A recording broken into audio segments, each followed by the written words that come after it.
So welcome, Charlie, to Let's Run Facebook Ads. How are you doing? I am doing fantastic. I'm slightly recovering. I went and saw Judas Priest last night, and the right side of my face is still just a little melted. So I'm doing the best I can. Heavy metal, is it? Oh yeah, heavy metal. 50 years of heavy metal. Rob Halford. It was a beautiful thing. It was at one point he came out on a Harley Davidson in leather daddy gear with a riding crop and saying about like it was amazing. I love it. I'm a big music fan. So it's a headache. If you can't tell. Music. Headache today, yeah. Late night. A little bit, but I'm here. You know, at the end of the day, I get to talk to you about the thing that I love, honestly, more than anything other than rock and roll. So I could do this any day of the week. I love it. Brilliant. Okay, so, well, I've come across you through my team because my team have been watching your videos, and what I love about your stuff is how you've definitely picking up the reels, and the fact that Instagram are pushing people out there. Your reels they're funny, they're entertaining, they're informative. It's not just boring things. See, when I start doing these reels, I'm just a bit boring. I haven't got we have to do. That's why I've set up a podcast. I can sit here, I can talk, and our listeners love it, and we're growing that way. You're growing. We all find our little way of getting ourselves out there, which is brilliant. And I love the way you do it, which is great. But if we start with talking about you, so guys who are listening, we're going to be going right into the things that Charlie finds working on Facebook. Charlie has been working with Facebook on Facebook for 10 years. He even remembers the day when Facebook came to his offices. So why don't we start with where it all started?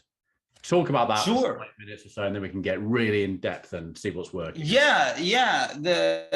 As my buddy Rabba, my old buddy, who's now CMO of Triple Whale, as he would say, the TLDR of how we got here. The too long didn't read. I was a touring musician and radio personality.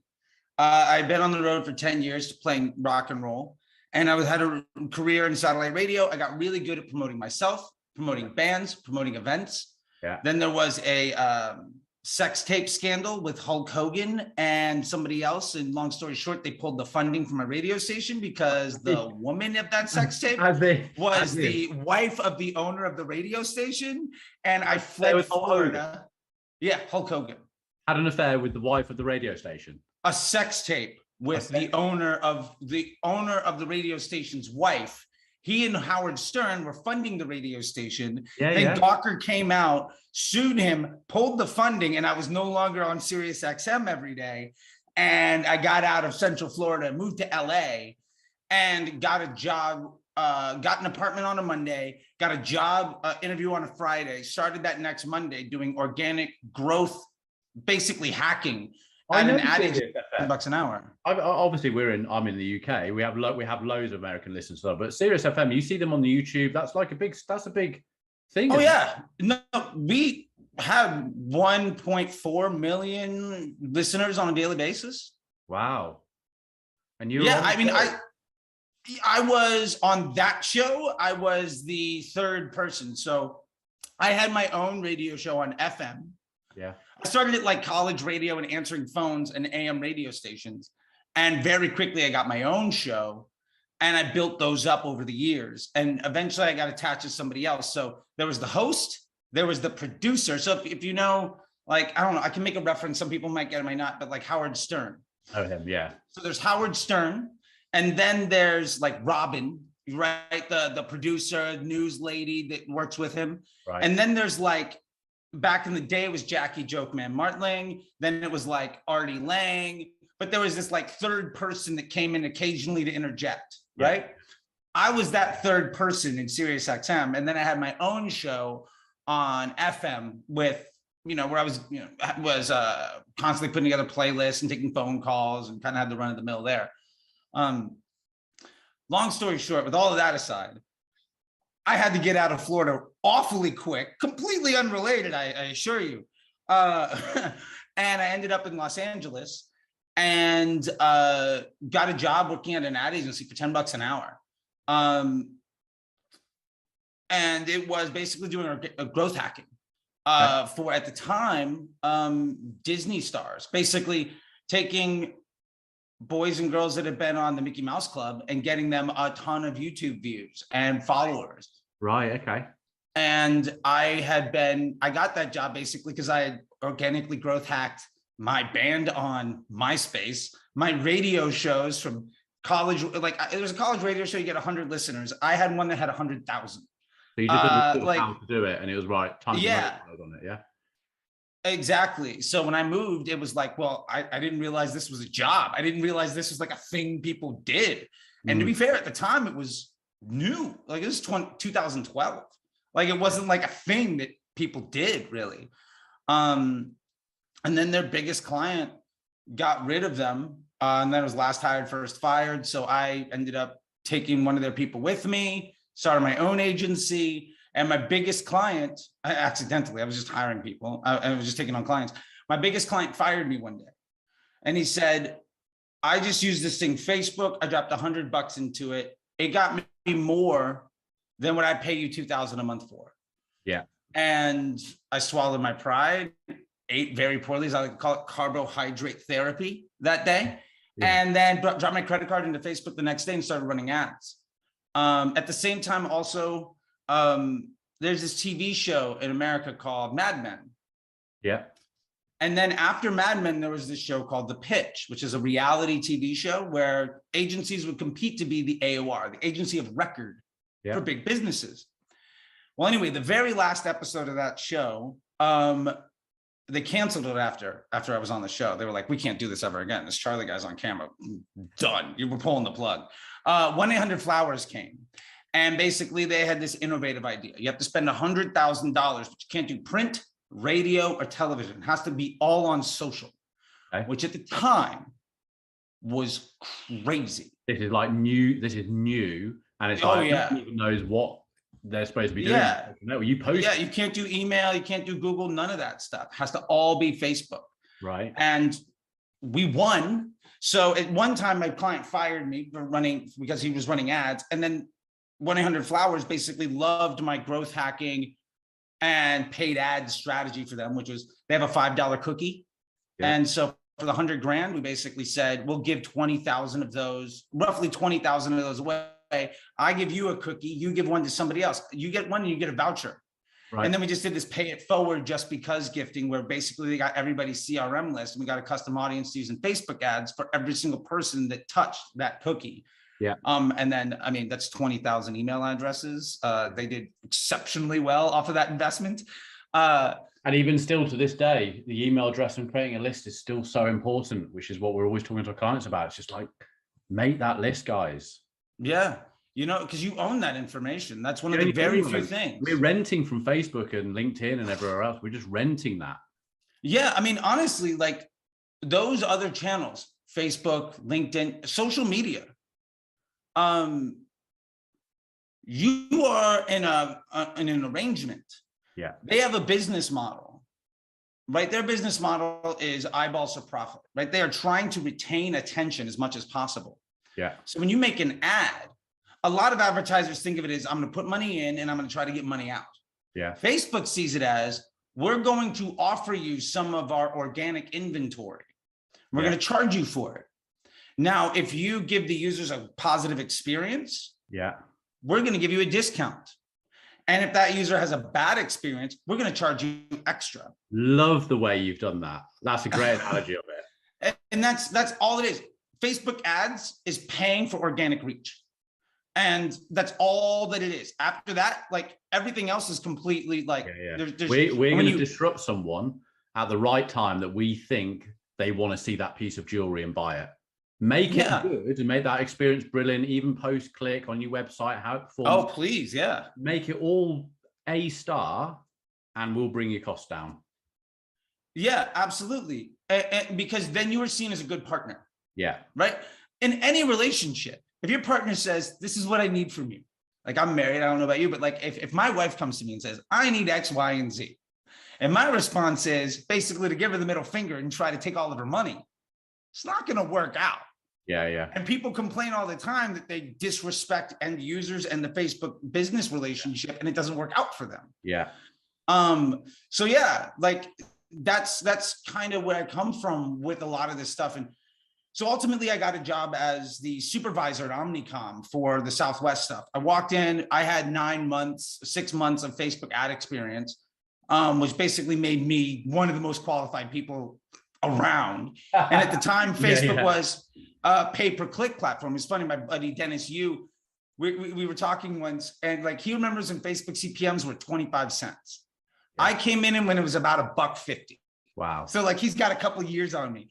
But so I got to see the innovation of a lot of this stuff. And you know, what we were kind of leading up to, for instance, with Omnicom and Resolution Media, was my clients were like CBS, Nissan, worked with the Activision team, Levi's, you know, all of those folks, Apple, and I was managing, you know, $1 million or more a day, easy, in direct to consumer, and brand awareness, and, you know, all sorts of that fun stuff.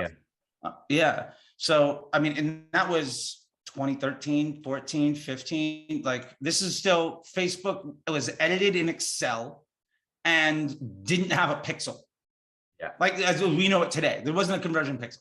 What you like, if you wanted to like pixel, that's not around anymore as well. Yeah. Sometimes, yeah. Like if you wanted to pixel your site to track what happened after the click, it would take a week of dev work to literally drop a code on every button, on every page, on everything. Yeah. And yeah, so I mean, I've been around since then, and we were doing $1 million a day in direct to consumer back, you know, when you couldn't even track a conversion. Yeah. So I've been around a little bit, you know, to say the least. Which is really interesting. So you seeing, like, if we're talking about like first and third party cookies, obviously iOS has happened. 96% of people are dropping out, have opted out. You know, every platform's being hit. So people are like, Facebook. It's like, no, it's everyone. This is like everyone. Oh, yeah.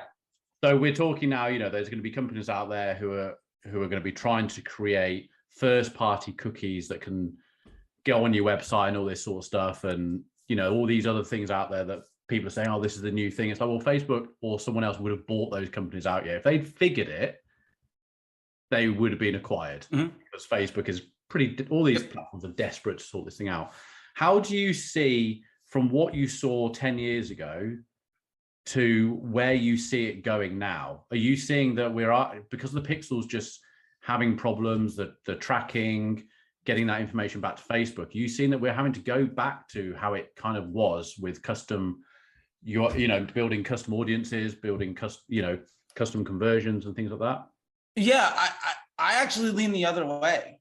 And here's why, more than anything. iOS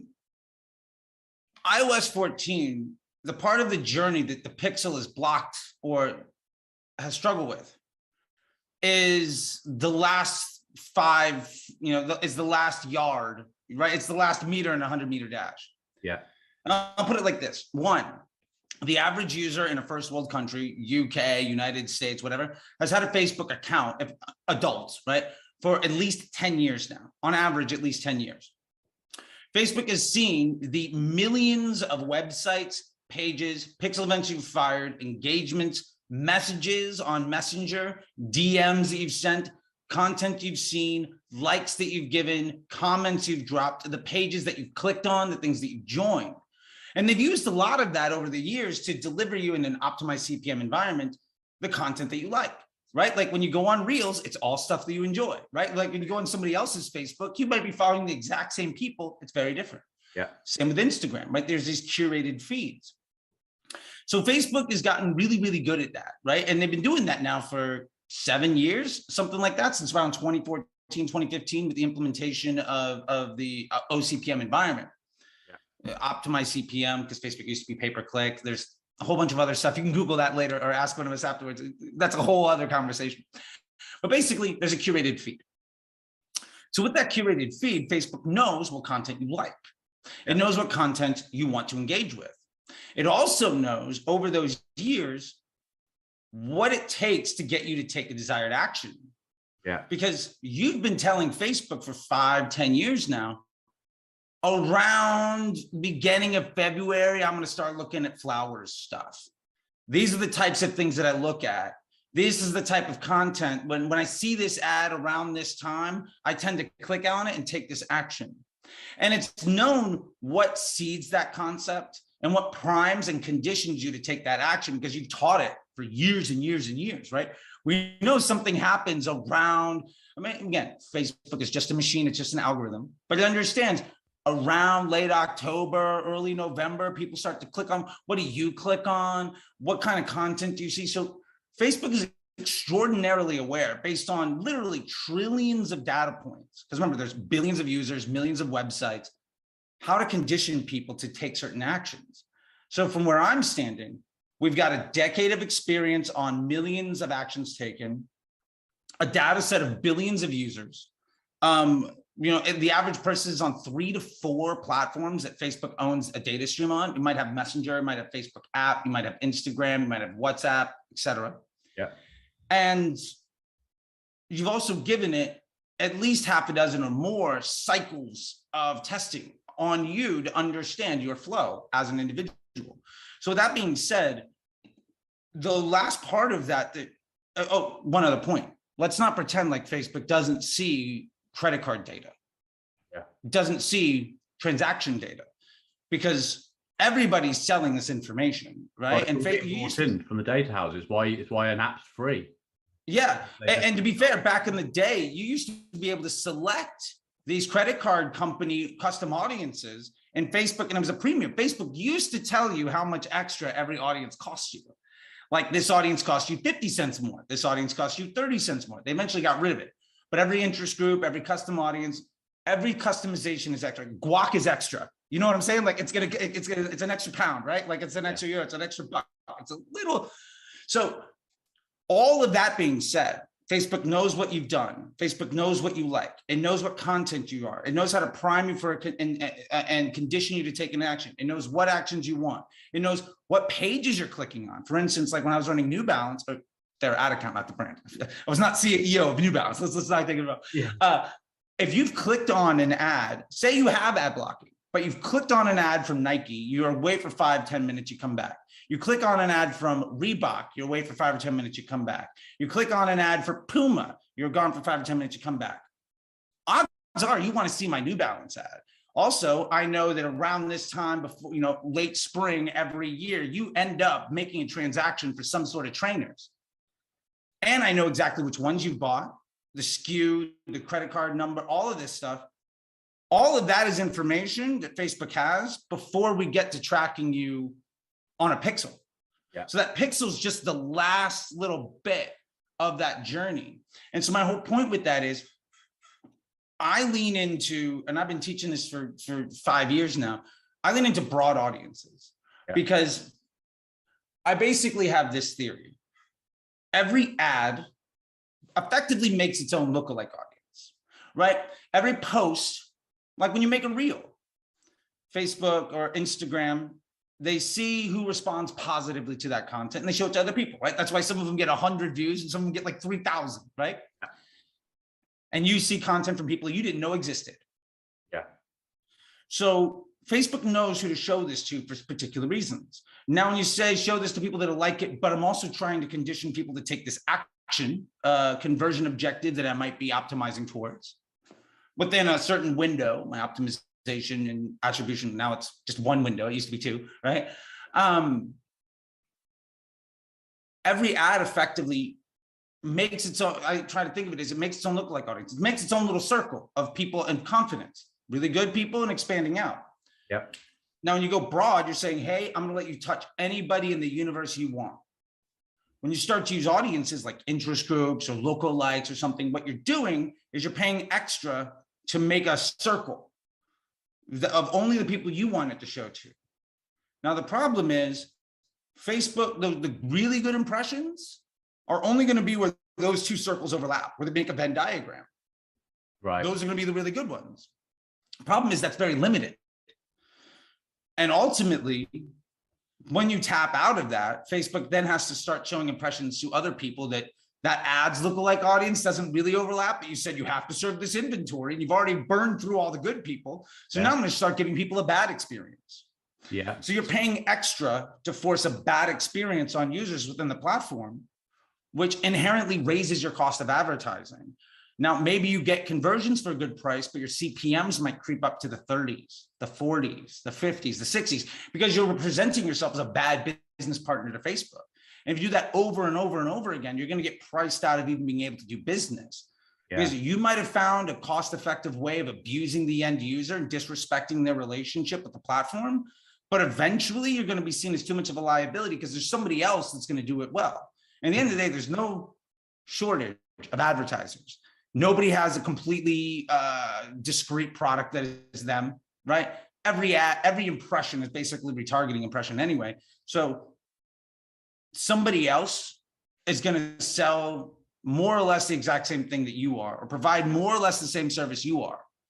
But if they have more respect for the end user, they're going to win that impression because it's a meritocracy of experience. Yeah. And I think that's the biggest gap. So for me, I'm broad all day. And I used to not be like that. But you would narrow or stack the, to get. Oh, yeah. So when you say broad, how, describe to me a broad audience to you. Is broad just like, I want females age 30 plus US? Or are you talking like they're into jewelry on one audience and the same jewelry, or the other one they're into gifts or whatever? Is that what you mean by? Yeah. So we're using broad as a noun, not as an adjective. So we think of broad as an adjective. It's a very broad audience. It's very big. Facebook sees broad. When Facebook uses the term broad, they're using it as a noun. It is basically age, gender, and location. Any additional piece you put on top of that costs extra. Now, again, back in the day, you used to literally be able to see, oh, my CPMs are going to be this. I'm going to tack on this thing. Now it went from $1.50 to $1.75, or went from, whatever, like you started to stack on. Yeah. So a broad audience by definition, age, gender, location. Outside of that, you really start to pay a premium to effectively make it harder for an ad to see a good impression and make it more difficult for Facebook to deliver positive experiences and condition users to take an action. So basically you're paying extra to make it harder to be successful. Right. So would you then, so with your clients then, are you just going broad? Now, are you putting it down to Facebook knows its users unbelievably well? They now know, you've put the pixel on the side, so they now know that you sell jewelry. They now know through what's going on in your website, through that pixel, it's you may have not even turned an ad on, but it knows enough about what's going on that whole funnel to say, men and women, 25 years old, UK wide, run the ad. Yep. And it's not just the pixel. Facebook's crawled your website. They've seen your catalog. They've compared your metadata to every single other person doing the exact same thing. So now you're a hashed member of a giant data set. And when it comes time for Facebook to decide whose impression should we give, there is the auction of how much you're going to bid to get it. But Facebook's also like, well, you might be willing to pay more, but this user, for whatever reason, should be delivered content they want to see. And what really happens is also, if you start thinking about that, the more you're willing to pay, the higher your CPMs are, the more, for lack of a better word, disrespectful you might be to this business relationship. And I'm trying to be hyperbolic to make the point. Like, I'm not literally this hyperbolic. I'm just trying to like really make it, right and left, up and down, black and white, like very, binary. You're not going to get the good impression. You're not going to get the impression that drives the action you're trying to do. You're going to get the impression because you told Facebook, look, I'll pay $50, $60 to reach 1,000 people. Great. Well, somebody else is giving a much better user experience. So we're going to make sure that person reaches all the really good people. Yeah. So we've always said this. We've said it's an open playing field, because just because the big companies got, the big PLCs got, or retail PLCs got all the money and they sell jewelry. But if you're a little jewelry company and you're doing amazing ads and your engagement's great and you're doing some amazing reels and blah, blah, Facebook's seeing that engagement and going, the guys with the big money, I'm going to get this, these people deserve it. Yeah. And also when you're talking about scale, economies of scale, you have to also understand that success is defined differently. You know, a lot of my students in the MBA program, or a lot of the clients I work with, success for them might be 20 sales a day. It might be 200 sales a day. It might be 2,000. But the point is, if success for you is, say, 10 sales a day, how many impressions do you really need to deliver on a daily basis to reach that point of business success for yourself? Maybe it's 10 sales a day today. Next month is 12. The month after that is 15. Maybe the month after that is 20. Maybe you take a step back, whatever. By the end of the year, you're like 30, 40 a day. Phenomenal job. You've 3x'd your business, right? I mean, a 2% change on like a weekly basis is a 300% change in your business. Yeah. I was trying to remember, you don't need to move mountains. Steady growth is way easier to maintain. So if you have a bunch of people that are just doing good work, they're going to be able to steal all the really great impressions, all the really great inventory. And that's one of the advantages of direct consumer advertising over retail brands that are trying to port their strategies into social. Yeah. And while they are raising the cost of advertising for everyone, like when I would dump $1 million into an interest group to do market research for CBS, you're going to pay higher. But like, remember, those interest groups basically only exist because when Facebook was a pay-per-click platform, they wanted to make it comfortable and familiar for Google advertisers. But their developers stopped supporting that technology 7 years ago. So you're using 7-year-old tech. Imagine if you were still using your iPhone from 7 years ago. Yeah. And then you're like, oh, this is clearly going to be the thing that I'm going to revolutionize. You know, my kids are never going to have to work. I'm going to hire a whole bunch of people. Like, it's never going to work like that. That's an unrealistic expectation. Yeah. So going from that, then these broad audiences, this is what I'm really interested in, because obviously everyone's testing audiences. And how do you've got a client, and then they've got, let's say they're not brand new, they've got data, they may have given you some lists of email addresses and stuff like that, so you can start really feeding up the ads manager or whatever. How do you go about testing audiences? Do you test audiences, or do you just, because we no? I mean, what's the way I will say this, I do test audiences, but not in the way that people think. Broad is my environment. Now, remember we said every ad makes effectively its own lookalike audience, right? Every ad based, Facebook sees who responds positively, who responds negatively. They're going to go out and find more people that respond positively because, hey, they don't want to show an ad to somebody that's not going to like it. There's a meritocracy of user experience. Facebook then constructs an environment around each ad to show that to the right person. Yeah. So really, this is a creative issue. And what I'm getting to that is every creative concept, when you're doing a creative test, should be designed to ultimately solve a problem. Either you are trying to get more efficient at a specific sales pitch. You have a car dealership, you're selling sports cars, minivans, and sedans. You need to sell the minivan for a little bit better. Well, why don't we work on our sales script for selling that minivan? Now, when somebody comes in and asks for a sports car, you're not appealing to them, but you're going to get that minivan more and more efficient. Now, let's say you have only ads for minivans, and people keep coming to you wanting sports cars or sedans. Now, a lot of brands make the mistake of saying, well, I have a good ad, I'm just going to make 20 more like it and try to scale. Well, you saturated that audience. Those ads are basically the Venn diagram of the lookalike audiences of all of your winning ads is basically a circle. Yeah. It represents some infinitesimal piece of the overall environment. Yeah. If you want to start scaling, increasing spend, because remember, that's efficiency, that's lowering CPA, increasing customer quality and volume.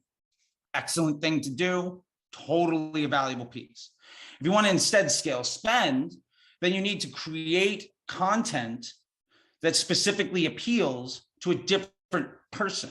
So again, in this environment, if every ad you have as a minivan, you're doing really good, you're scaling your business, and at some point you hit a threshold. If I want to buy a sports car, if I want one of those beautiful neon 11 Targas that are behind you, and you say, awesome, here's my Grand Caravan from Dodge. I'm like, but I want oh, great. I'm glad it seats 7 people. It's super safe. Like all you have as a sales pitch is selling me that minivan. You're losing me. So if you want to scale your audience to the 911 Targa people, that beautiful sports car, make an ad that appeals to that person.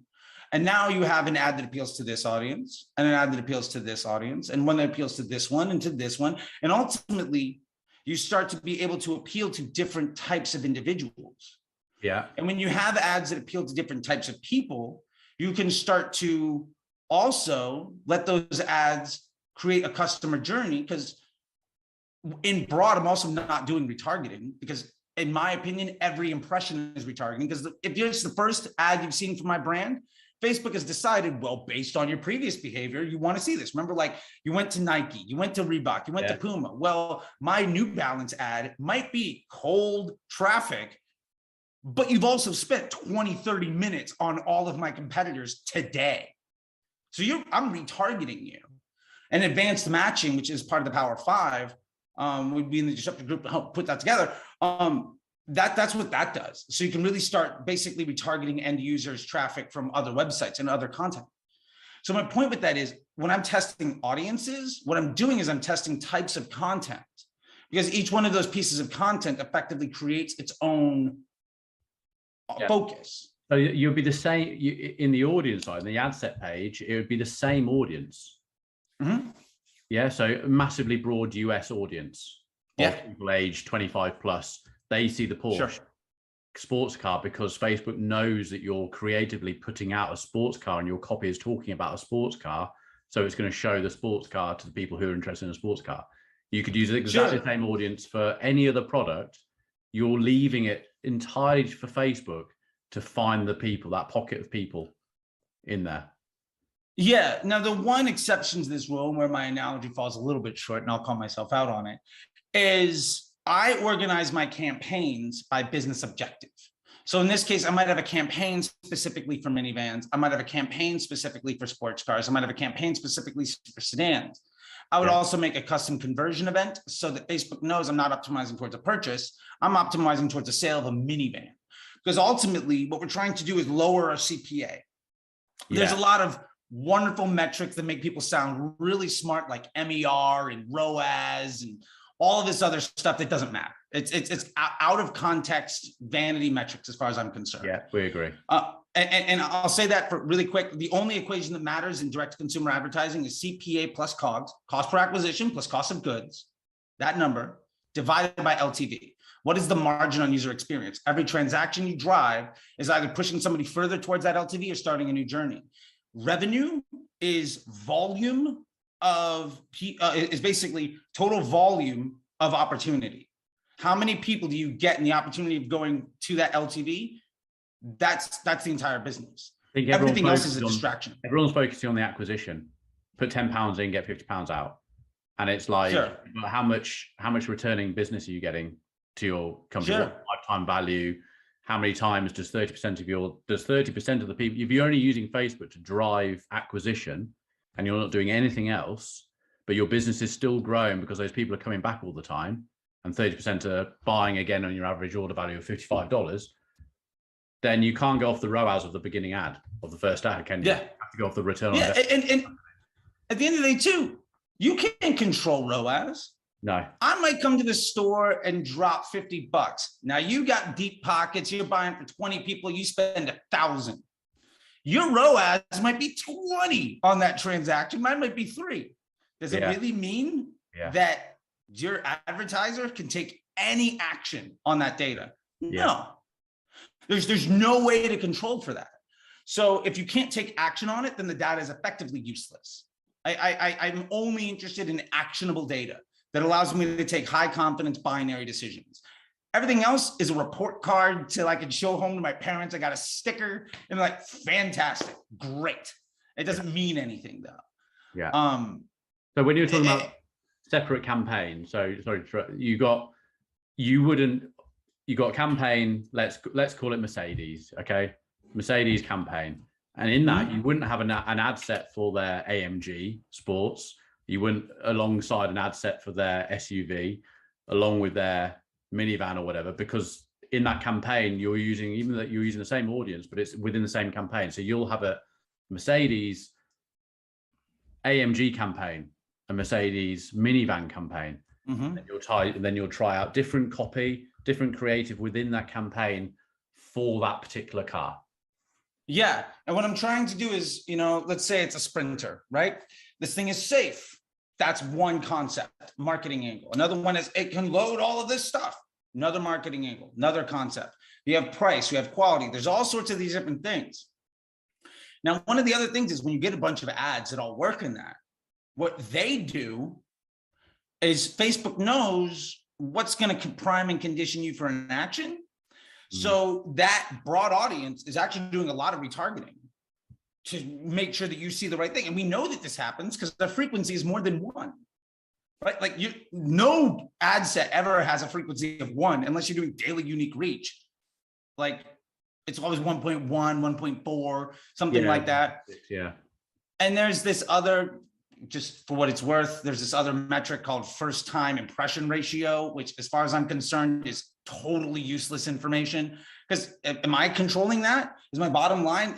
Like, there's these report cards and these like grades on info, but if it's not actionable, it doesn't really matter. And the reason I bring that up is I don't care about today versus tomorrow versus yesterday on how much retargeting is happening. If Facebook is conditioning the experience to get you to take that action, then I'm happy with that. Also, Facebook is the fuel for the fire of your overall business model. Facebook is amplifying a successful business model.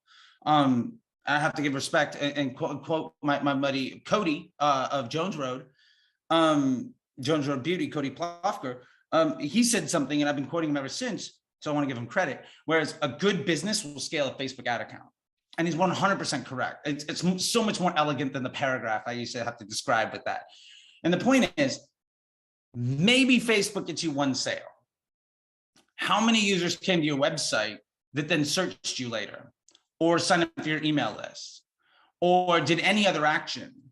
And the real trick to acquisition media, growth marketing, and my prediction is this is going to be the measure du jour in 2024, 2025, because we still have everybody, ad agencies trying to prove their value because of ROAS, which I think is a dying model. It has to be a relationship on business growth, is incremental lift.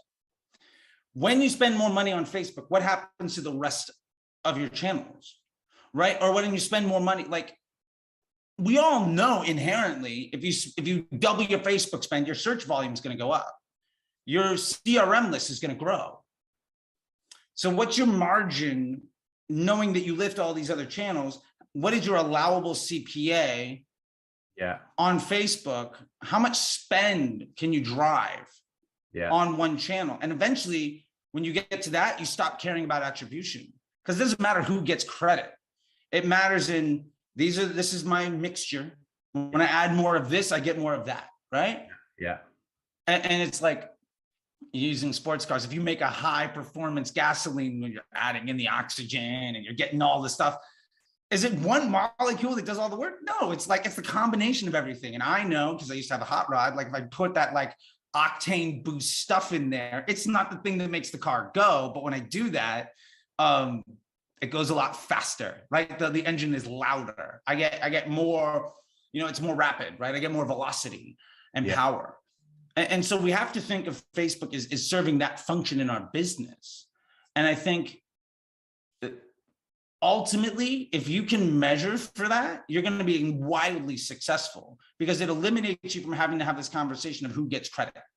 Because credit, and this is just one thing, the idea of attribution on digital marketing, first off, people love it. It's been around forever. It was a sales pitch.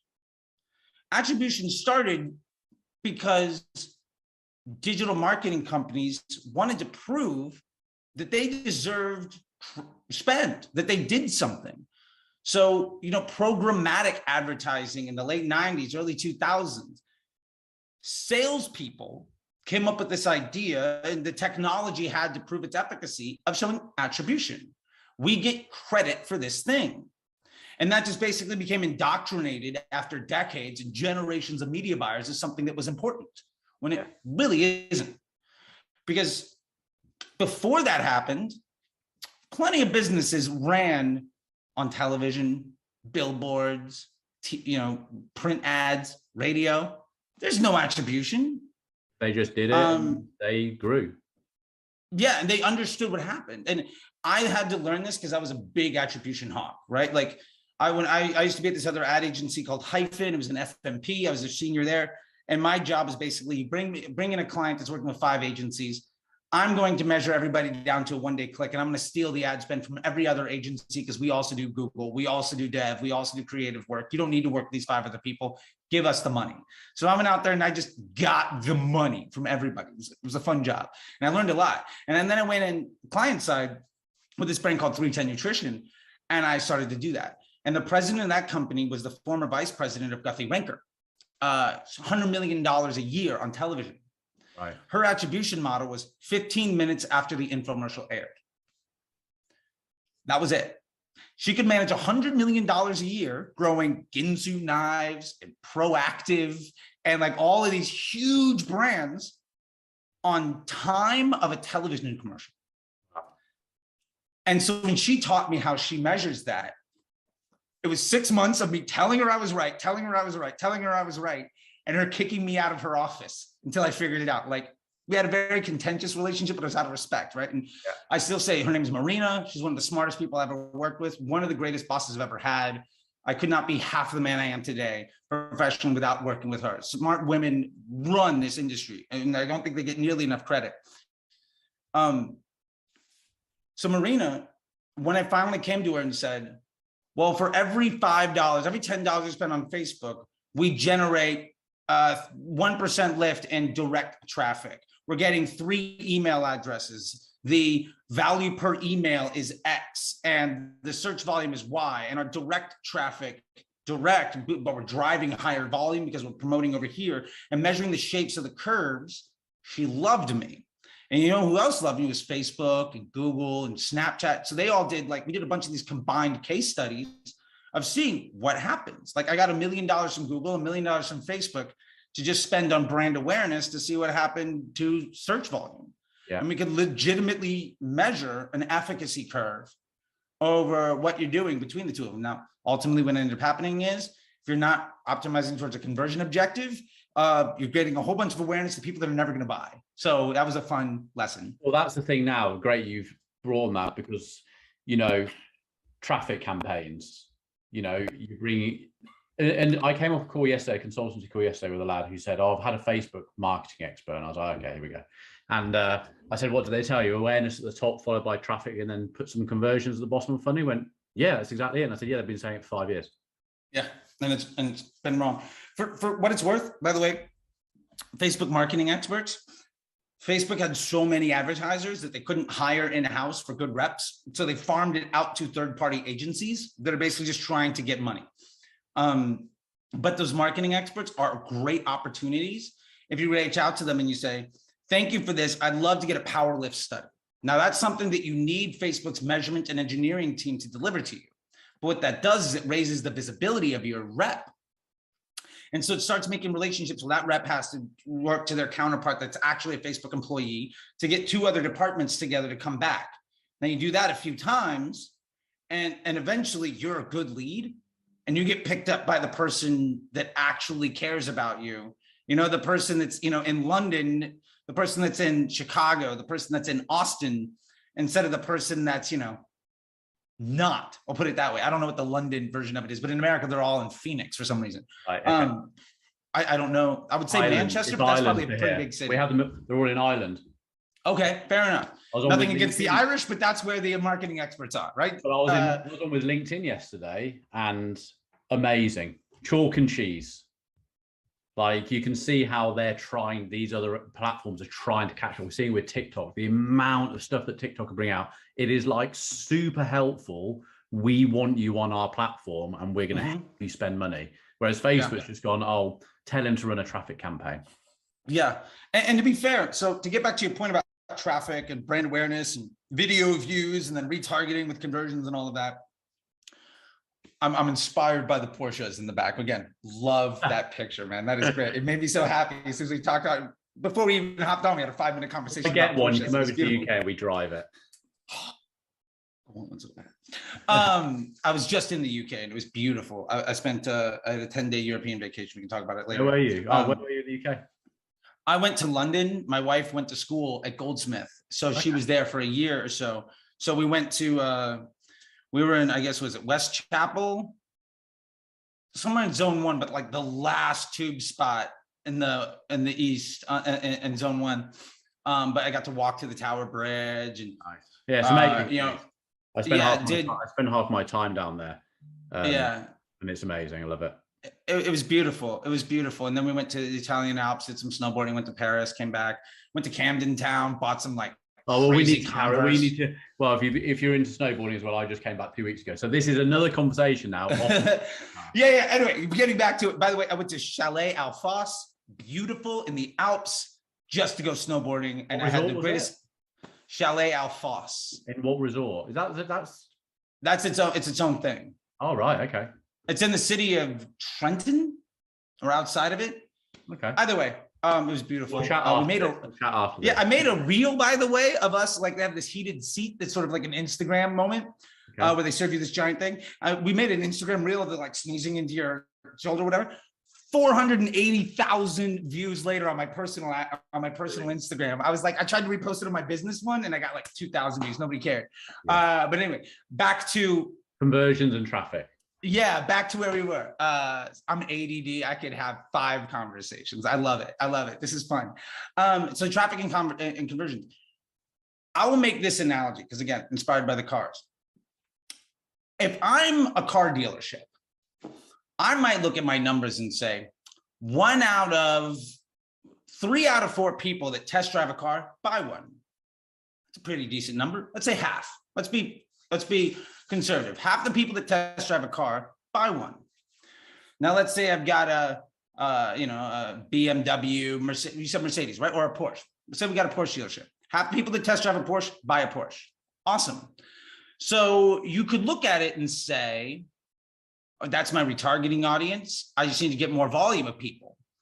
So I just need to get more test drives. Totally makes sense. We're on the logic train is making sense. So how do you get more test drives?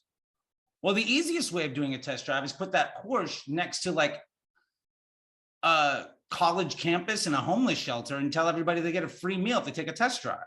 You're going to get 10,000 test drives and sell nothing. Yeah. That's basically the same thing that you're doing when you're running a traffic or video view campaign, because these people have no signal to Facebook that they're interested in actually taking an action. So you're heavily polluting your data set with people that basically don't care. Yeah. And that can cripple the bottom line to a business. A conversion campaign is specifically designed to have that journey of condition and prime to take an action. Yeah. So every impression in that journey is trying to get people along the way to take that action. And to be fair, you can retarget people that are doing stuff to other people, and you might prime somebody to buy from your competitor. That's going to happen. But if you're running traffic and video view, maybe that's effective. And here's the other side. Maybe that end ROAS, which I see screenshots of the retargeting ad set at like a crazy ROAS, which again, ROAS is a nonsense number, but you're not taking into account the investment to get that retargeting audience to go. So if it costs you 2,000 pounds to build an audience that you can spend $300 a day on, or $100 a day, like the unit economics, you're still losing money. Yeah.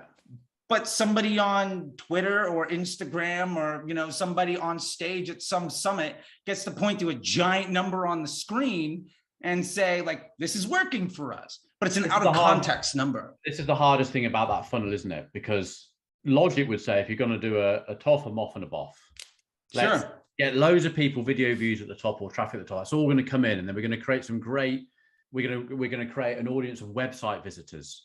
And then we're going to retarget the website visitors that have just been brought in from traffic, which is students buying a Porsche. It's not going to happen. And then you retarget them on people. I think where my students, and probably yours as well, finding it hard then is, okay, well, if I'm using conversion at the top, it's going to take so much longer or so much more money to build those audiences as you go through. Do you see what I mean? So it'd be harder to breed. You're not going to get 1 million clicks a day for 10 quid on traffic.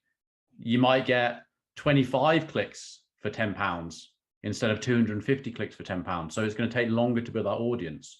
But this is where so do you agree with that? This is where the creative comes more in, because those clicks are so much more important. Oh yeah. It's the same thing for like lead gen. Like, I can get you leads I see people all the time. I can lower your cost per lead. Great, you give me 5-cent leads. My call center can't handle calling 4,000 people that don't give a damn. I don't even have the capacity of handling that volume of terrible traffic. Yeah. My point, what I try to tell people and teach folks is, we're not in the business, or you shouldn't be in the business of trying to be profitable on day one. No business. If you went to a bank and said, I'm going to open a shop and here's my business model, and in 45 days, I'm going to be printing money, they're going to laugh you out of the business. Yeah. Because that is a completely unrealistic thing. What we should be focusing on, and I always tell people, like, when you're starting a brand, think of it like this. You have one product. Your product is your brand. Most business owners don't think of the exit strategy for their business when they're starting to make first and second steps. So if you're trying on every single day to make money, what that ultimately means is, over time, you're going to be making far less. Because if I can work on consistently improving the volume and quality of my customer, it's not a question of if I can make things work. It's a question of how long until my business is so strong and successful that I can not have to do it anymore. And some people want to run a business to work at it every day. But if you're starting a business to give yourself a day job, great, I get it. Maybe this isn't the conversation for you. If you're starting a business to create jobs and ultimately wealth for yourself and independence, then there should be an idea of, are you going to do this every single day for the rest of your life? And if the answer is no, at what point are you okay leaving? And maybe that's just getting investors. Maybe that's selling more and more of your company, whatever it is, or selling the whole thing piecemeal all the way out the door, whatever that looks like. But if you start with conversions right away, every single person in your CRM list, every single person in your entire ecosystem is going to be focused towards helping you generate more and more value. Yeah. And I'll make this one more analogy. Like, if you're growth hacking, one of the most common things people do is they just go to a page and then just follow everybody. Awesome. You're going to get some followers. Maybe you get 2, 3, 5,000 followers. Great. When you get to 10,000 followers, because you're actually running business, half of that data set is completely useless. And we start to monetize that, you're losing 50 cents on every dollar to pay for the waste, because you built an asset where a large percentage of it was completely useless, but you have to still support that legacy. Yeah. And so I always look at it as an investment banker. How much of my portfolio do I want to be dead weight? Yeah. The answer should probably be as close to zero as possible. Absolutely.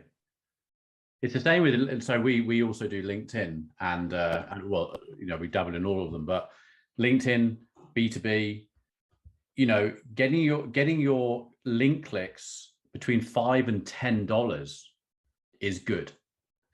So if it's costing you 60, let's say it's costing you £10 or $10 to get a click to your site, you're really paying attention to how you're going to treat that person when they hit it.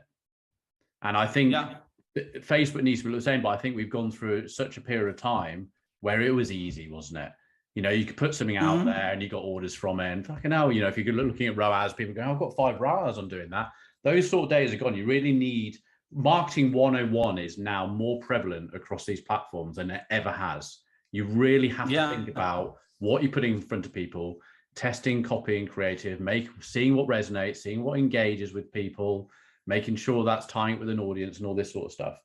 And I think people forget, I think, unfortunately, the education behind it is, you know, this is a lot to learn, isn't it? We do this day to day with people's money and you learn very fast.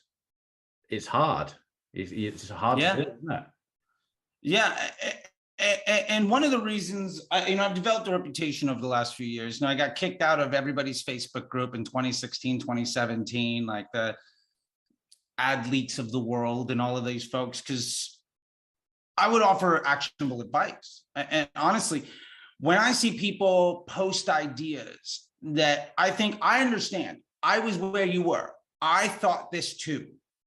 I then spent a couple $1 million and had to learn a mistake. I mean, I'm hundreds of millions of dollars and nearly a decade in, right? Like my clients and students have done over $1 billion in revenue. I've kind of been there and done that, right? This is people's bottom line. Like this is food on the table. right? This is a roof over your head. This is, do you have to give up on your dream or can you hire people? These are the types of conversations we're really having. So when somebody goes out there and gives bad advice enthusiastically and they're popular, a lot of people will take that on as being gospel. Yeah. But at the end of the day, a really slick salesperson is rarely ever the person that's also exceptionally good at the work. Yeah. And there's very few times where that crossover, you know, is a net positive. And I think we've seen generations of media buyers where when Facebook came out, people applied email and Google best practices to it because it was a PPC platform. Yeah. Totally makes sense. Then it evolved, but you could still do things the wrong way. One, because the inventory was so cheap, we're underpriced attention. Gary Vee talks about it all the time. Absolutely true. But there's something else at play. Or two other things. One, the saturation of opportunity was, now there might be 10,000 people selling the exact same thing you are. Yeah. In 2017, 2018, there might have been 500. Yeah. We're also facing a much bigger issue in that 2013 to 2020, 2010 to 2020, we basically had more or less almost 9 or 10 years of just booming economy. Yeah. And when you have a booming economy, that means everybody has more disposable income. Everybody can buy luxury items. And at the end of the day, very few things that we sell online, very few services we offer online are essentials, right? If it's makeup, if it's weight loss, if it's sneakers, if it's yard service or like, you know, solar panels or whatever, like these are effectively luxury items. And when you get down to somebody looking at their stock portfolio and they took another 5% hit for 3 months, 6 months in a row, and maybe the price of gas is going up, or, you know, they've done all this other stuff, you're really starting to make the question, like, do I need bread? Do I need to pay rent? Or should I buy these sneakers? Yeah. Now that's, again, very hyperbolic, and I'm trying to be hyperbolic to make the point.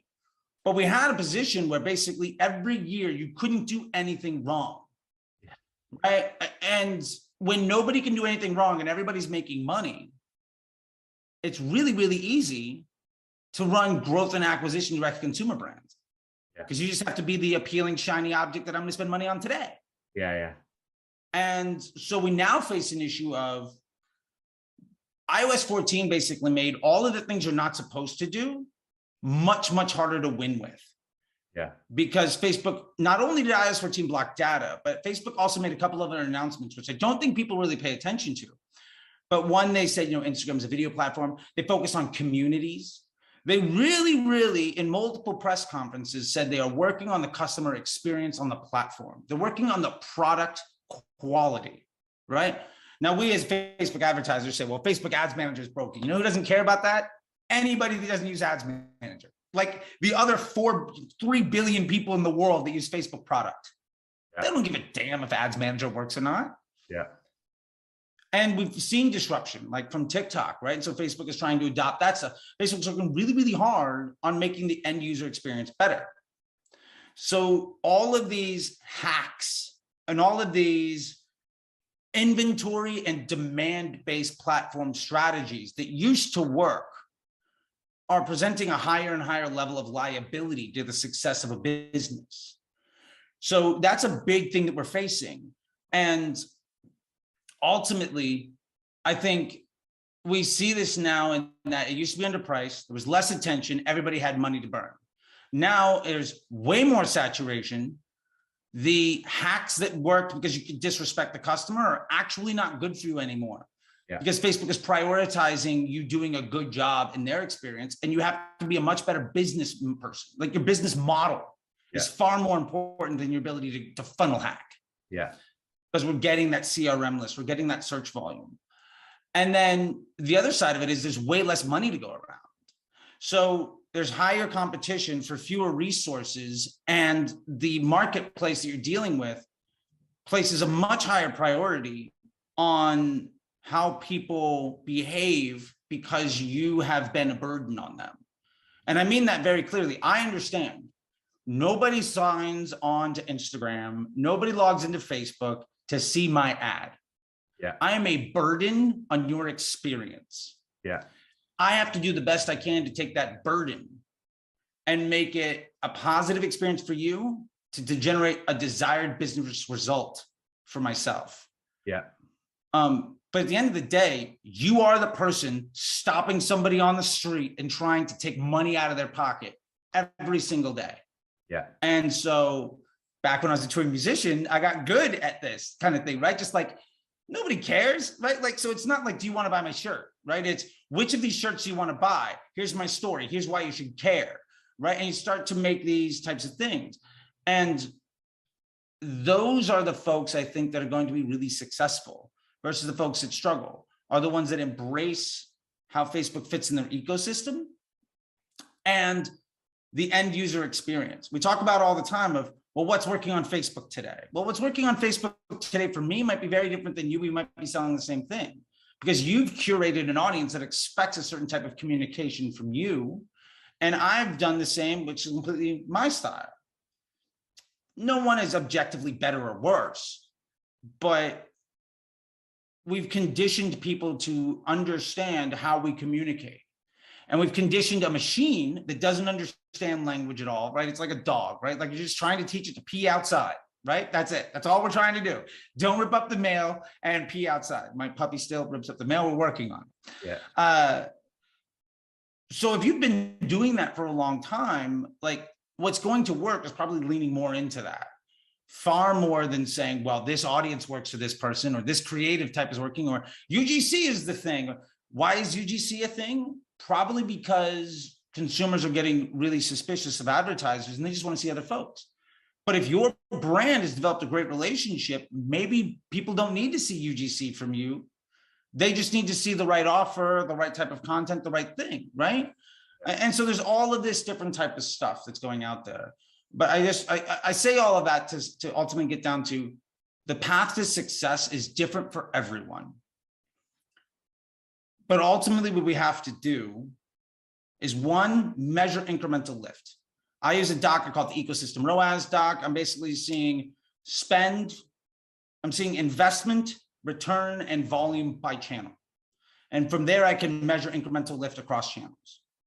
We also have to creative test specifically to do audience testing and messaging testing to increase efficiency or drive more scale. Those are the only two objectives we have to do. If you start to try to make some compromise in there, you're going to compromise your end result. You have to do one or the other.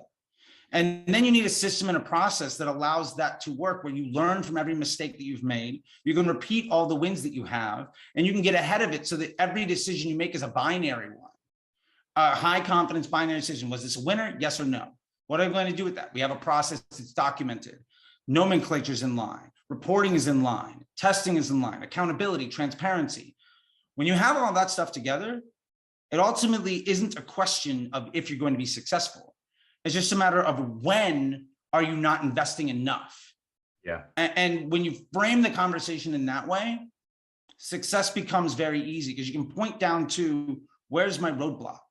And it ultimately gets me to my last point here, which is what I really try to stress more than anything is figure out something that works, get as much volume to something, right? And then you see where in your customer journey is something broken.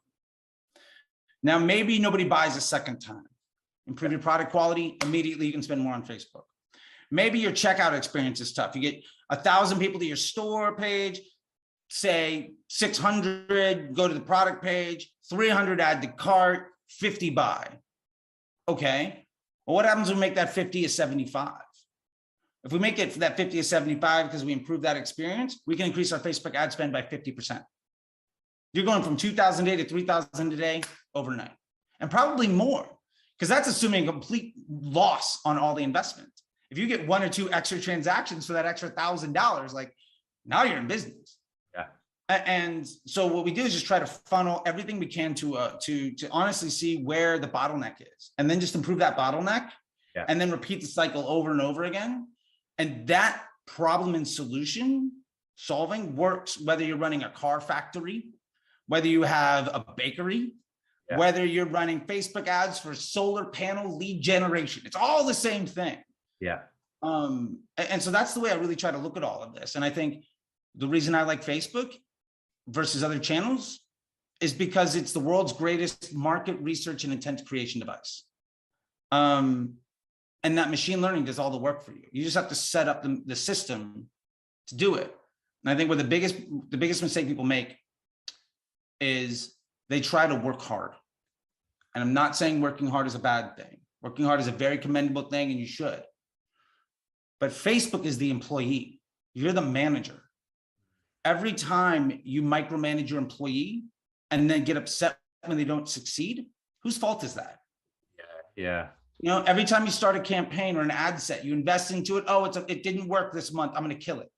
You're going to hire a new employee, right? Every ad set is I think of it as every campaign is a manager. Every ad set is like a salesperson. Every ad is a pitch.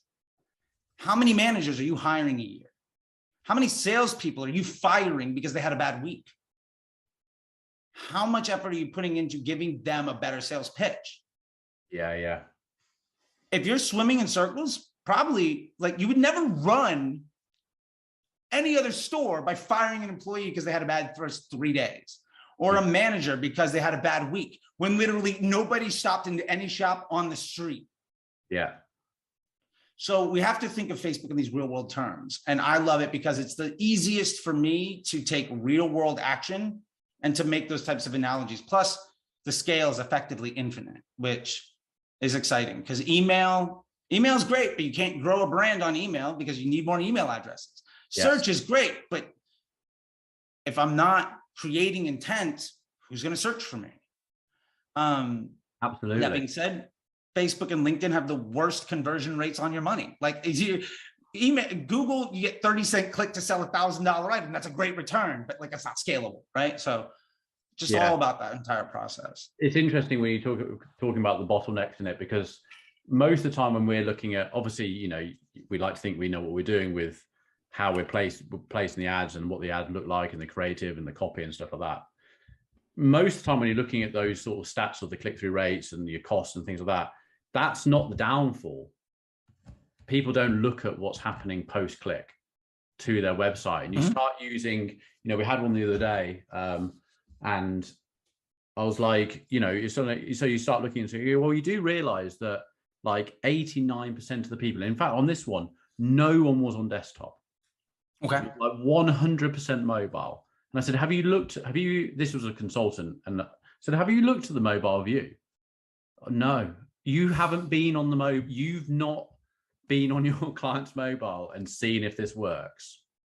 No. Yeah. Okay, well, it's falling down because I've been on it for 10 minutes now and I still can't figure out how I go to checkout. Oh man, I'm just laughing because. And it's just so true. I had an alcohol delivery client here in LA. I'll leave it at that. 2 years ago, their Facebook ads manager person was, the person running the Facebook ads was a Facebook rep. Right. And they were really happy about getting a 3x return on $500-600 a day. Stoked. Now look, fantastic. I went to their site to try to do a test because they were coming to me for consulting. Like, hey, we're trying to, you know, expand and make this better. We can't seem to get past $600 a day. I couldn't buy on my phone. I legitimately, when I hit add to cart, the pop-up for the add to cart button came above the buy button. Yeah. Functionally, I couldn't do it. Yeah. Long story short, within like 100 days or so, 100 days to 4 months, in that 3 to 4 month period, when I came on board, instead of looking at ROAS, we looked at, well, let's make a $22 margin on each individual transaction that we're running, increase the volume. And let's work our CPA model. And within 4 months, 3 to 4 months, instead of getting a 3x return on $600, they were making $22 per transaction at $3,000 a day, and had to go out and look for funding. Yeah. And they had inventory and funding issues instead of scale issues. And we brought them nationwide. Yeah. And it was because you're just looking at the business differently. But yeah, I I literally like I had my wife film me on my phone, and so because a screen record is one thing, but literally like it was her birthday, right? And I was like, okay, I'm gonna order her some drinks, right? I couldn't figure it out. I handed it to her buddy. He couldn't figure it out. He handed it to somebody else. He couldn't figure it out. We're all sitting in this room. People that have used phones for a long, long time couldn't make a buy. Yeah. And I sent that back to the rep and I was like, what's going on? And he's like, oh, well, Facebook's just optimizing towards desktop traffic. And I was like, well, there's a reason. And I just think so many people forget to think that there's a real person at the end of that dollar. You know, these are real people. How do they behave? You know, and it is most of the time we sit there looking at these things, landing pages, you know, Google, you can see the scroll time, and then the percentage of the scroll, and then you're saying, okay, well, our form or our button for the pop-up is at the bottom of the form, and only 11% of the people have gone to the bottom of the form. So we just need to put the form and the button at the top and the middle. We had one the other day, and this guy is, you know, a marketing director, and he's like, yeah, I sort of had to sort of write an email back saying, I think yes, you're at the top of the form, but I think it's quite a long form. And if that person goes down 50%, 25%, they have to go back up to the top because they now want to make an action. So I said, why not on every block, just have a nice, simple call to action. I don't like it. I think it looks scruffy. Okay. You're paying us to make you money. And that's going to be a bottleneck. It's worth the test, right? It's got to be. Like, give it 10% of traffic. See the conversion rate that occurs afterwards. Yeah. I see so many people where that button's at the bottom and they're like, well, I want to make sure they read the whole advertorial. My question to them is, what if that's their third click? Yeah. They've already seen it. Now you're forcing somebody to scroll, wait for the page to load, scroll, wait for the page to load, scroll, wait for the page to load. Oh, look, it's a green light. I lost the sale. Yeah. Or, oh, my boss came back into the room. I'm in a meeting. I have to put my phone down. Yeah. Or like whatever. Like it took me 3 minutes of page load time because I had to scroll so far to get to the button. I don't care anymore. And what happens afterwards? Next time I go in, Facebook says, well, wow, you clicked on this ad a bunch of times. You were on the site all a bunch. For whatever reason, you didn't like that. Let me show you a different option. And it's your competitor where the button's right at the top. What happened? You spent a whole bunch of money to make the guy next to you rich. Yeah. It's interesting. Yeah, we spend a lot of time just, you know, and we've got some at the moment where it is a head scratch and you're watching it come in and you're going, well, what can we do to this process to make these results better? How can we split test this? And then, you know, you just split test one thing, not everything, because then you don't know what's worked. Oh, yes, absolutely. And it's just, it's all these things. But yeah, I mean, well, this has been a great podcast. There's still so much I want to talk about, but it's like, oh yeah, look, we can do this every week. I can still have an hour and a half of everything to talk about. This is fun. I literally could do this till I'm blue in the face. Let's just do it. That's what I love. Monthly guest, and we can just talk about a different topic. Okay. I love it. You can pull your audience too. Let's see what we want to talk about today. Let's solve some problems. Let's make some people some money. Let's make some jobs. Exactly. Because we haven't even talked about happy faces on people. We've talked about attribution. But we haven't talked about tracking. We haven't talked about the fact that you might see something in Ads Manager, but Shopify or Google Analytics isn't saying the same thing. Reading that data, things like that. Maybe let's do another one, because I think there's still so much more, and it's been brilliant. Sure. Yeah, and I can tease it with this. Spend is a meritocracy. Let's come back and explain that later. Yeah, brilliant. Okay, Charlie, it's been absolutely excellent having you on here. Thank you so much. I haven't talked everyone in my business, like James, who sometimes is my fellow co-founder who comes onto this podcast. He's like, and when we do talks, he's actually said in front of an audience, he's like, oh, I can speak now, can I? I've not spoken at all on this. It's been brilliant. And it's like wealth of knowledge. You've got so much experience and the thing I've enjoyed about this is the fact that, you know, we speak to people on here. We had Eric who owns Hawk Media, you know, huge company, but it's how far you've gone back, you know, the experiences you've had, what I've taken from this, the experience you've had in different fields of your work, working for other people, what you've learned from that CEO of that massive company has brought you to this place and you're understanding how these platforms work, opposed to other people, with no disrespect for them, achieving amazing things, but they haven't had as much life experience. They haven't been in the game as long. They haven't seen these things. Do you know what I mean? They've come in. Oh, absolutely. You know, no, I totally get it. Erica Horton Media, a huge success. You know, I said to him, "Oh, do you know Gary Vee?" He's like, "No, Gary Vee. I was at the Super Bowl with him last night." It's like, no way. This is mad. He's been in the game 7 years, 6 years. He's created a company valued at $175 million. Yeah. Amazing. But it's I just love the way, I love the background side of how you've seen these things come to where they are now, and the journey you're going to see now from how they're going to be. We haven't even talked about where we see Facebook and Instagram going with Facebook shops. You know, is Facebook going to buy Shopify and bring it into this platform? Because at the moment, Facebook is getting sick and tired of, why are people leave? We have more problems. Yeah, and Shopify market cap is down 67% in 4 months. If we allow someone to build their website in our platform, they don't need to leave the platform. The metaverse, who was saying, I think, it may have been Eric said the other day, he was like, why has Facebook created a metaverse? Because then it owns everyone. Everyone in that metaverse in 10 years' time, that's their data. They're not having to worry about Apple. They're not having to worry about Google. It's them in their own universe.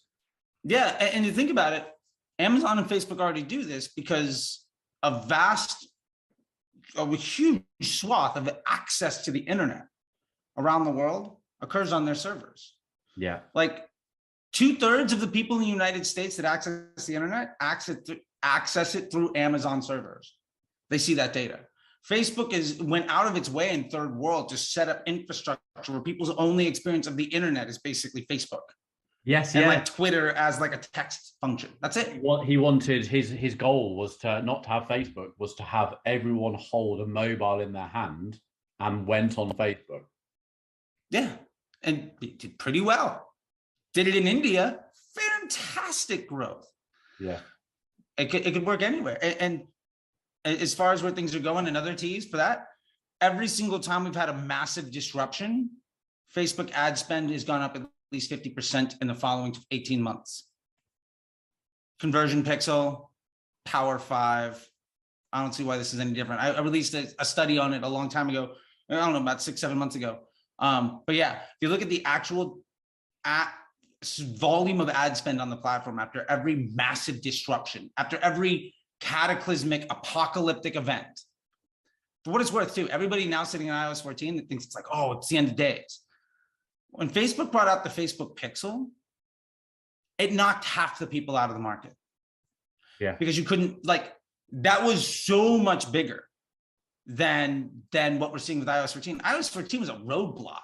It was a speed bump. You didn't have to fundamentally change everything. Are you saying this in the way that the things that these platforms have now experienced because of iOS 14? Yeah, exactly. Now do things differently, which means it's just going to get better again because a problem has made them create a solution. Yeah, basically doing things poorly is less effective. Yeah. And one of the arguments I get from this, I get all the time from agency owners. It's like, well, the guy from Facebook even said this was a 10%, $10 billion hit to their ad spend. You know what it was? Because people that don't know how to use Facebook properly, because they were poorly trained and overworked and underpaid by generations of other people that didn't know how to do it well, panicked. Because you're the one telling them, hey, this is not you, but like this agency owner is like, you're the one telling them like this stuff doesn't work anymore. Well, if the trusted source from on high says this stuff doesn't work anymore, I'm going to prop spending. But that's a self-fulfilling prophecy. Whereas on the other hand, since November, I have equity in some brands. My women's clothing brand went from 5,000 to 20,000. I went on vacation to Europe. Automated rules went from 12 to 18 in 10 days, and I was snowboarding. I logged into Facebook once. Yeah. My CBD brand, yes, we are running CBD ads on Facebook. That could be a topic for 3 months from now, whatever. 500 to 2,000 a day in the last 3 months. Yeah. We're seeing the best performance we've ever seen right now. And I mean, there's a reason why some of the best brands are being extremely successful. And there is a reason why some of the people that came into the game after 2018. And that's the real shift that I'm seeing. Everybody that got in around 2017, 2018, they're dead. Like they're either embracing what they're supposed to do, or they are swearing up and down that Facebook doesn't work. Everybody that says to go broad is crazy. They're not using dynamic ads. They're funnel hacking everything. It's all about everything else. We're going to TikTok now. All these other things. It's like the dynamic ads. That's another thing we've not discussed. Yeah, I mean, also we have great results of dynamic ads. Yeah, I use clients and stuff. It's brilliant. Let me show you something here. This is how to spend $1 million on Facebook. You ready? Yeah. This. So what's that say? Okay. This is one campaign. What's the top winners? This is your best ads. Yeah. This is a dynamic creative test to either improve the efficiency or expand the options of this one. This is your second one. If you run this one campaign, lowest cost, auto placement, CBO, and you focus on your creative and improving your LTV, you can easily get to $2,734 a day, which is $1 million a year. Yeah. This right here, this sticky note puts 20-30% of ad agencies out of business if they don't embrace it. Yeah. And it was funny. I got into a thing with a guy on Twitter, and he was like, "Yeah, well, we understand you're scaling and all this stuff." I was like, "Yeah, you shouldn't be in the same place you were a year ago. You should be better off." And his comment to me was like, "Well, show me your ad account. There's no way this is real." And so I drew this sticky note, and I was like, "This is what it looks like." And he said, "Well, that's not your ad account. A screenshot of a picture of a sticky note is. Show me a screenshot." And I was like, "Okay." So I took a screenshot of a $20,000 a day campaign, and it was just this basically, but instead of being on a sticky note, it was like control ads, test. And that was it. And then I didn't hear anything from him for 3 days. Still haven't heard anything from him. I eventually deleted the screenshot because it's privacy information. I didn't want to share too much, but like, I don't know. Yeah, we could talk about a whole bunch of other things. There's test and scale campaigns. I think that strategy is wildly wrong. You don't need multiple campaigns. I think people promote too many products. You can easily get to millions of dollars a year on one product. Why try to solve 3 problems when you can do one thing really well? Like there's a million things. I would love to talk with you more about this stuff. Yeah, no, it's good. Let's make make it regular. I love it. I think. I mean, dynamic creative. I mean, we're going on dynamic creative. We find works amazing for local stuff because my sort of theory is, if you've got a local area and the client's only got a certain amount of money. We're not talking, a lot of the time, I think on these sort of things and people I talk to, and especially on YouTube and stuff, everyone's got massive budgets. Not everyone has got massive budgets. That's a tiny percentage of the businesses out there that every agency is trying to get all these massive ones because they got 10-20% of their ad spend. When we're talking about all the people who are big enough, they might even be a small company that's owned by an owner, and they have a marketing exec or a marketing manager there. They need an agency to help them with their work. They can only afford to pay you this as a retainer, blah, blah, blah, blah, blah. Sure. That's how an agency has 500 clients and is able to be acquired by another agency. Yeah, because the other agency is buying these clients because they've got other services they can sell to these clients, like PPC. A PPC company would love to buy a Facebook marketing company that's got 1,000 clients because they can suddenly do PPC for those 1,000 clients. They've just doubled their revenue. Yeah. So that's where I think, I like to talk about on these things in the future, and I like to talk to my audience about, because people haven't got massive bucks. They are coming with $5,000, $3,000 a month, $5,000, $10,000, $15,000, $20,000. You can still make it work, but it's how do you use it in dynamic creative? I find with a lower spend, because you're not having to create multiple ad sets using different copy and creative, you can put it into a dynamic, and Facebook, believe it or not, that amazing computer can go, these ones are working better, I'm going to show it that one. Yeah. I'd even argue, I do that for the people, I teach that to my students in the MBA program that have a $100 a day budget. I also do it in ad accounts where I have a $20,000 a day budget. Yeah. Because at the end of the day, our job is to just improve the quality of choices Facebook makes on our behalf. Yeah. So why not validate elements, put together very simple dynamic creatives. I personally have a thing I call the 3-2-2, 3 creatives, 2 headlines, 2 primary text. Now every decision is binary. Was this thing good or bad? If it's bad, kill it. If it was good, but one thing got a lot of spend but didn't do well, get rid of that one thing. Extract a post ID, put it in the winners, move on to the next one. Cycle that test every week, 2 weeks, 3 weeks. And if your test is doing well, you can just spend more money on that CBO. Who cares if it's going to a DCT, if it's not? And then you've got a month's worth of creative testing in line. Like I have a sticky note here. I love sticky notes. This sticky note is the next 45 days of business. This is my entire business model plan for $20,000 a day to get to 30. It's on a sticky note. And I will legitimately spend 3 to 5 hours a week max on this ad account. And we'll probably go up 50% in the next 45 days. Because I'm just not worried about all the other stuff. The other things that don't matter just don't matter. And I think people have to be okay with the fact that like you don't, just because you're sitting at a desk doesn't mean you have to work 8 hours a day. Yeah. And if you get really good, you could do 5 times as many clients.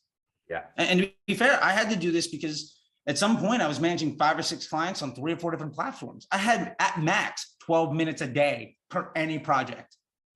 Yeah. I can't sit there for 45 minutes and like try to do work. It's impossible. You have to plan weeks in advance. Yeah. But yeah, I think we've said it 5 times. Maybe this time we'll stick to it. Let's just do this again. There's a million things.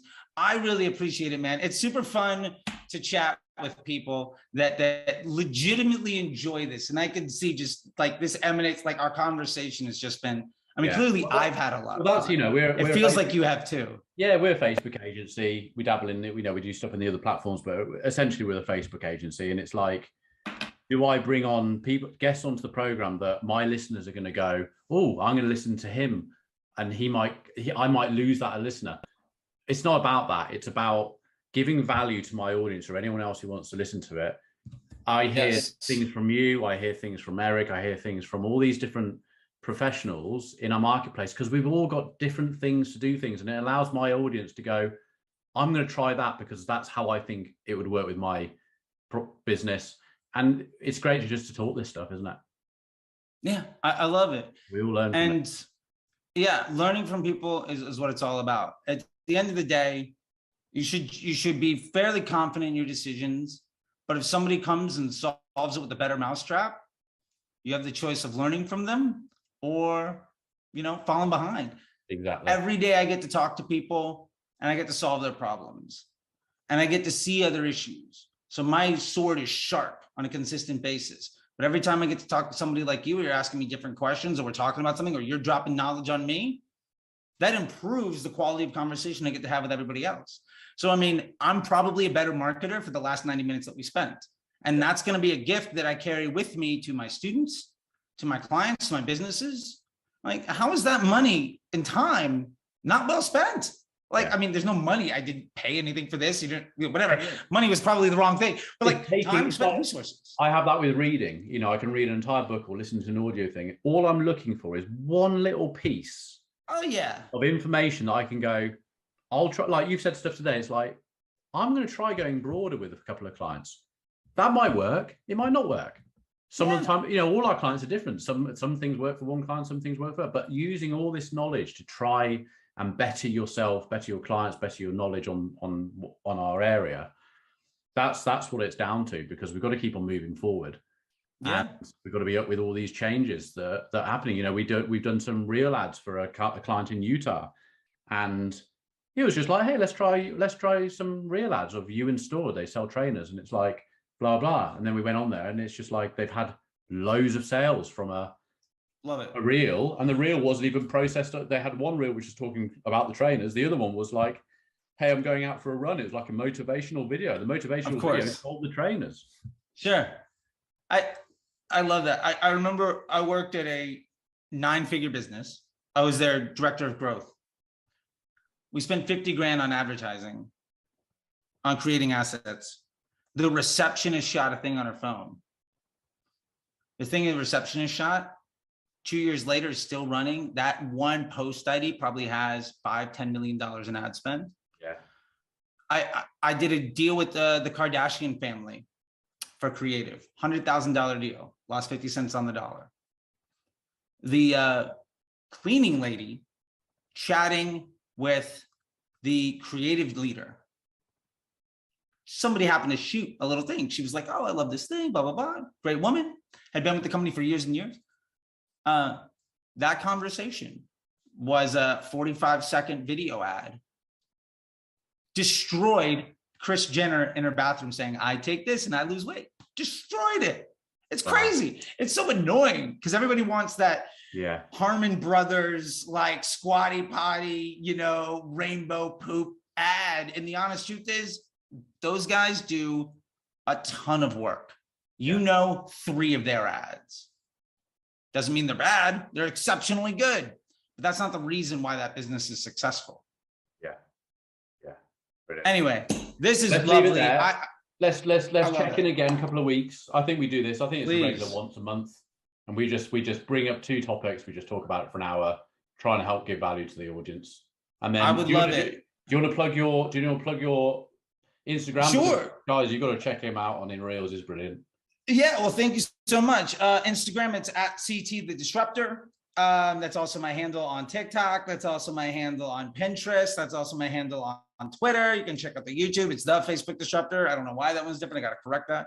And more importantly, if you like what I have to say and you want to do more stuff, I do webinars once a month. They're free, hour-long stuff. It's apply.facebookdisruptor.com to grab a seat. I'm doing one, you know, like I said, every couple of weeks. And all I'm trying to do is, at the end of the day, I just want people to be more successful. Like you said, whether they come to me or not, if we can provide an opportunity for somebody to have more confidence to make a meaningful change in their life, that's amazing. I put my head down on the pillow in a pretty good place most nights. Last night, my ear was ringing. It was tough. Man, but like, I get that thing, right? That juice for me isn't the $100,000, $1 million day on Shopify anymore. I've done that, been there, fun, great. Now it's oh, I had the light bulb go off. This now works for me. The people saying that, like, you know, I went from trying to maybe start a second thing to I literally can't get clients to say no, right? Like that life-changing thing. Like that's just what it's all about. It's a beautiful thing. Perfect. Okay, mate. Well, listen, have a good day. I will. I'm going to go to the gym now and love it. Let's catch up in a month and talk about dynamic ads and some of the, I said, sounds great. Yeah, and then we'll talk about dynamic ads and some other cool stuff that's going on. Oh, man, I'm excited. Yeah, let's make it happen. I again, super appreciative. Thank you so much. Yeah, and love those Porsches behind you, man. Well, we'll carry on doing this, and then we'll get some. All right, I love it. All right, mate. You take care. I'll see you later. See you in a bit. You too. Bye.